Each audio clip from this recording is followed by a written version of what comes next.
I want to share this and I hope it encourages someone. I went to church today and it was absolutely amazing because the Spirit of the Lord rested on us, spoke to us, fortified us, strengthened us. Oh my God, it was so rich and so good. The word was so good. It was around the holiness of God, um, and how when Uzziah died, then Isaiah could see the Lord. It was about how sometimes um, things are in our way and we need to let them go. We need to let them die in order to truly see the Lord for who he is. But I didn't get on here to talk about that. I got on here because I rarely ask for prayer. Not because I don't think I don't need it, but because I'm usually serving. I'm usually serving in church. So, um, but today I just really felt a nudge to have my pastor pray with me. And as I went up, he said, I was going to come back and get you. So right then and there, I knew that, all right, I'm on the right track. um, so went up, and one of the main things that he said to me out of a very generous word from the Lord is, I wish you could see yourself how I see you, how God sees you. And that really hit home with me. And I thought, how much farther along would I be if I started actually accepting who I am in God, right? Not only the sonship, but also who God created me specifically to be. Because when He had us in mind, He created us on purpose for a purpose, right? And I think so many times in life we can get bogged down with so many different things, so many different distractions, work, and the things we've gone through. We take on the identity of our issues and problems, and we truly forget that God has created us with purpose, on purpose. Like He decided, it was a decision He made. We didn't just kind of get here by happenstance, it was a decision He made. He said, I need one of you to be in the earth at this time to serve me, worship me, and solve this specific problem or problems.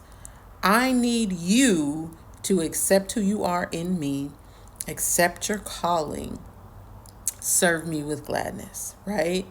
And that really hit home for me. I wish you could see you how I see you. I wish you could see you how God sees you, right?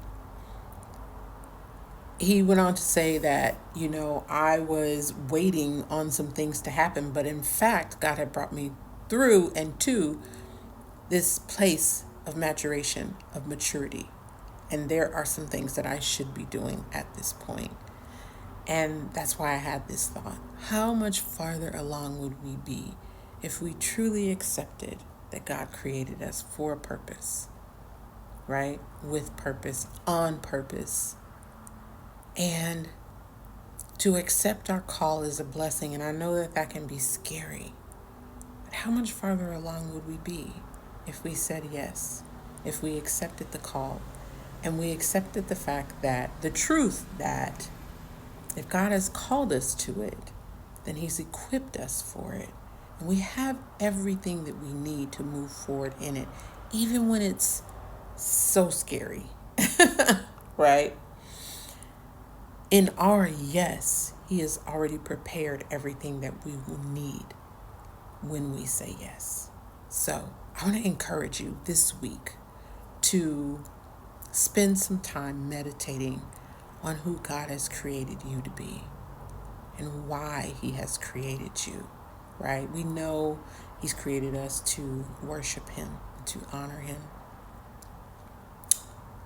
And when we don't walk in purpose, we have the tendency to be abused, whether by ourselves or others. We have the tendency to stay in places or around people or in relationships too long, or we take on the identity of our problems and our issues. And God doesn't want us to do that. So this is your reminder. You are a son and daughter of God, created with purpose, on purpose. You didn't come from some big bang. God created you on purpose.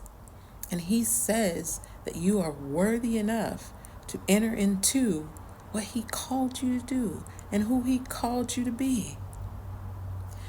So take a step back this week, meditate on your identity in Christ, and explore all who He's created you to be. All of your quirkiness, all of your personality, not your trauma traits, but your true personality and who you are, who God has created you to be, and know and understand that those are the very things, your uniqueness, that God is going to use to be a light that sits on a hill, right? So take your lampshade off this week and be who God has called you to be, because that's something absolutely